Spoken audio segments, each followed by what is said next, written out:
In the last tutorial, we created an image sequence of an animation that we created in Flash that we want to put onto a 3D object in Maya.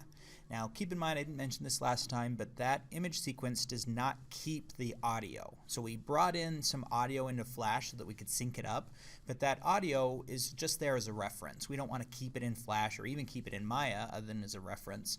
We will be putting the audio back into this at the final stage of this workflow, which is in our video editing program, Premiere. I want you to make sure that you use the cube that I've created. I've called it Lip Sync Cube in the shared folder, and the reason for that is because I've already set up this UV map, already flattened this cube out exactly the way that I have it set up in the Flash file. So if those don't line up exactly, if you UV mapped a cube a little differently than mine, there's a good chance that they wouldn't match up. And in most cases, you would do the UV map yourself first and then bring that map into Flash to be able to do the next part of the process. What I want to do is over here on the left side of my screen, I'm looking for the tab, the window setup that's called Hypershade Perspective. And if you don't have that, you can right click and choose Hypershade Perspective. Hypershade is our ability to apply materials and textures to our 3D objects. So there's a lot of options here. Your screen's going to be a lot bigger than mine, so you'll probably see more than this. Under Create, here are some of our basic shapes. We have our materials. We have Lambert, which is a not shiny material, Fongs and blends, and anisotropic, and a bunch of different ones. I am going to create a new Lambert. I don't want a shiny material.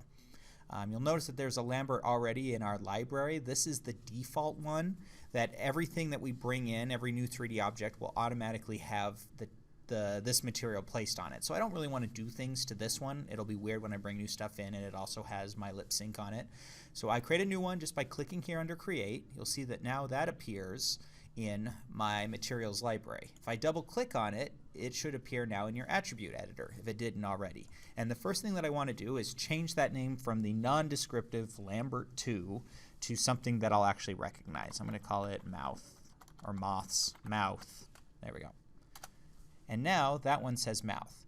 I need to put this texture onto this cube. There's a bunch of ways to do it. I think the easiest is to hold down my middle mouse button on the material and basically drag it onto my material. I can also have this cube selected, hold down right click and assign material to selection. I can even do the opposite.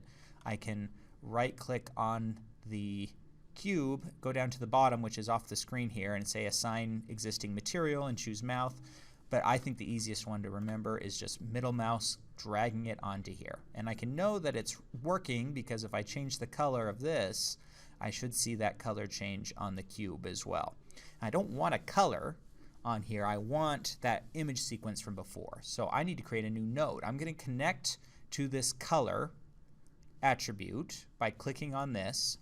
I'm going to connect it to my files. And there are a lot of options here. Movie sometimes works for me, sometimes it doesn't. I'd rather use File. So I'm going to click on File, which then opens up my file options in the attribute editor. And it's waiting for me to tell it which file to use under image name. I can click on this folder and then I will go and navigate for that. And I put all of those lips in a folder earlier. I called it lip sync sequence, and there are all my files, all in the correct format, which is name.framenumber.jpg. And all I need to do is choose the first one. So I click on this first one, I choose open. Now there's a couple of things that I need to also click on. I need to, underneath it, underneath where you found the right file, you need to choose use image sequence. And then up at the top, I'll turn off the filtering where it says quadratic. I'm just going to turn it off. Now, it doesn't look like anything's changed, and the reason for that is because Maya does not default to a shaded view. It's still showing you the default material. So if I click on this cube and press 6, now I should see that. I'm going to go back to my view. And if I've done everything correctly, now when I scrub through this, each frame, frame 1 of my Flash file should correspond to frame 1 on my Maya animation. And now when I scrub through here, I can see those all the way up to frame 88, which is where my animation ends. And so I'd probably want to, right here, I'll say that 88 is how many frames I want. Now I have an animation that is exactly that length. If I want the mouth to not disappear at the end, I could create more frames in Flash of it just being frozen in the closed mouth or whatever to keep that going. But otherwise it's going to disappear basically as soon as your image is run out in the image sequence. So now I am ready for the next step. Now I can take this cube and animate it using the same principles we used in the 3D bouncing ball. With this cube, it has keyframes. I can go back to frame 1 and say, okay, I want it to start. I hit W to move it. I have move, which is W, rotate, which is E, and scale, which is R. And I can mess with this thing. So I can press S to create a keyframe.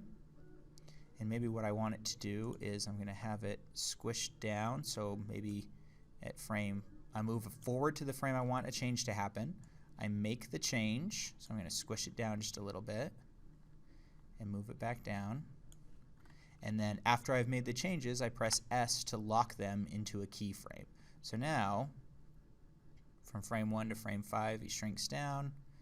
And then I'm going to have him jump here, maybe at frame 8. So I'll scale him back up.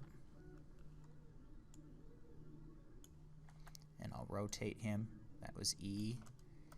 And to lock all those in place, is the easiest thing to forget is I need to press S to say at frame 8, this is what I want him to look at. So I move forward on my frames. I move him to where I want him to be at that time. And I make the changes I want. And then I press S to keep the change. So now as I do this,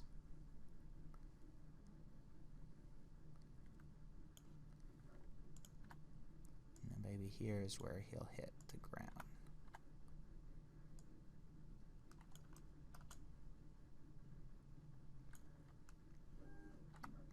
I'm going to have him over, I'm going to exaggerate that tip just a little bit.